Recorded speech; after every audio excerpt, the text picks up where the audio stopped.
పెందుర్తి స్థానిక 96వ వార్డు ద్రోణంరాజు నగర్ రెడ్డి కాలనీలో వెలిసిన శ్రీ పోలమ్మ తల్లి ఆలయ ప్రథమ వార్షికోత్సవం సందర్భంగా అన్న సమారాధన కార్యక్రమానికి ఆదివారం మధ్యాహ్నం నిర్వహించారు. ఈ కార్యక్రమానికి మాజీ ఎమ్మెల్యే అన్నంరెడ్డి ఆదిప్రాజు ముఖ్య అతిథిగా హాజరయ్యారు. ముందుగా ఆయన అమ్మవారిని దర్శించుకొని ప్రత్యేక పూజలు పాల్గొన్నారు.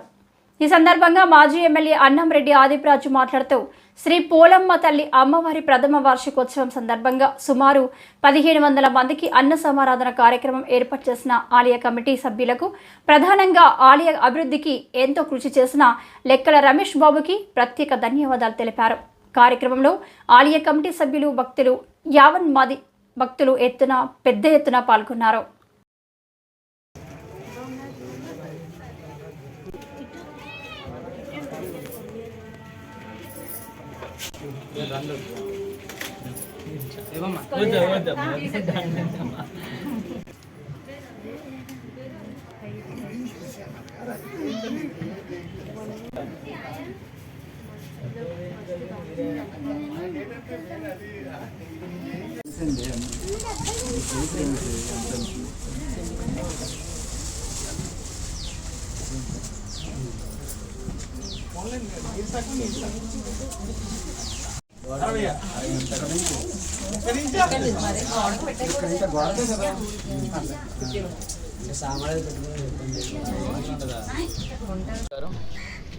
మరి ఇవాళ పెందుర్తి 96వ వార్డులో ఉన్నటువంటి పోలమ్మ తల్లి ఆలయ ప్రథమ వార్షికోత్సవానికి వాళ్ళు రావడం, ఇక్కడ ఉన్నటువంటి స్థానిక ప్రజానీకం, అదేవిధంగా ఇక్కడ ఉన్నటువంటి భక్తులతో మమేకవడం చాలా ఆనందంగా ఉంది.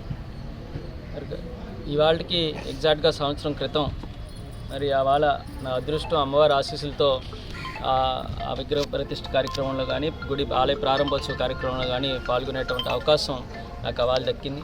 ఆ రోజు కూడా ఈ గ్రామ ప్రజలందరూ కూడా ఎటువంటి రాజకీయాలు అన్నవి లేకుండా అంతా పక్కన పెట్టి అంతా ఒక ఐక్యంగా అమ్మవారి గుడిని ఇక్కడ అందరూ కూడా దగ్గరుండి మరి అవాళ కార్యక్రమం చేసుకోవడం, మరి ముఖ్యంగా మరి సోదరులు రమేష్ గారు దీనికి ముందు నుండి అంతా కూడా కర్త కర్మ క్రియాగా మరి ఆయన బృందం అంతా కూడా దగ్గరుండి మరి చేయడం చాలా సంతోషం. మరి ఈరోజు కూడా మళ్ళీ సంవత్సరం ప్రథమ వార్షికోత్సవాన్ని కూడా ఘనంగా సుమారుగా ఇవాళ కూడా ఒక అన్న సమారాధన అది కూడా ఏర్పాటు చేసి మరి ఇంత అంగరంగ వైభవంగా చేస్తున్నటువంటి పెద్దలందరికీ కూడా పేరు పేరున హృదయపూర్వకంగా ధన్యవాదాలు తెలియజేసుకుంటూ, అమ్మవారి ఆశీస్సులు ప్రతి ఒక్కరి మీద కూడా ఉండాలి అని చెప్పి మనస్ఫూర్తిగా కోరుకుంటూ, ఇంకా చిన్న చిన్న కార్యక్రమాలు ఈ ఆలయానికి సంబంధించి పూర్తిగా చేయాల్సినవి ఉన్నాయి. వాటిని కూడా నేను ఎప్పుడులాగే చెప్తున్నాను, ఒక రాజకీయ పరంగా కాకుండా ఒక అదీప్రాజుగా కూడా ఖచ్చితంగా నేను ఇక్కడ అమ్మవారి గుడికి కావాల్సిన సహాయ సహకారాలు పూర్తిగా అందిస్తానని చెప్పి